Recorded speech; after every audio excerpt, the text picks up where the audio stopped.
Hello, and welcome to video 1 of our 3-part series. In this video, we'll discuss why Kairos exists and what problems we're trying to solve.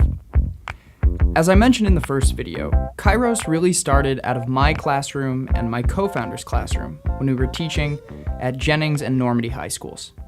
What we saw there, and would later see in scores of schools we visited across the country, was a failure of purpose. The traditional model of education was more social sorting mechanism than instrument of intellectual and moral liberation. That's because schools are still organized in the image of the industrial values they were designed to promote 100 years ago. That's why every second of every day, students are told where, how, on what, and with whom to work.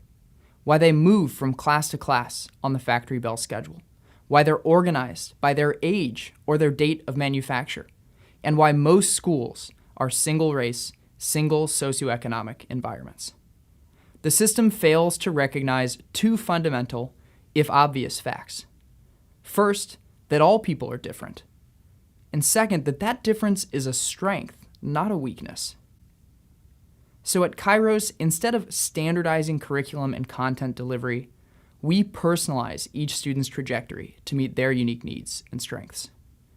Instead of focusing on rote memorization, our students engage in higher-order thinking, creativity, analysis, collaboration.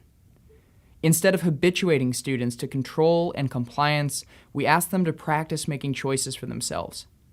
And instead of segregating students, we expand horizons and sharpen minds by exposing them to a diversity of lived experiences and perspectives.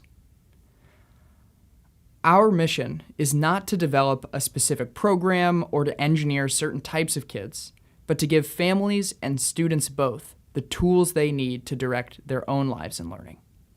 This is Kairos, the right time to act, the right time to rethink education for the 21st century. Thank you so much for listening. And I hope you'll check out our next video about some of the awesome things our kids accomplished last year.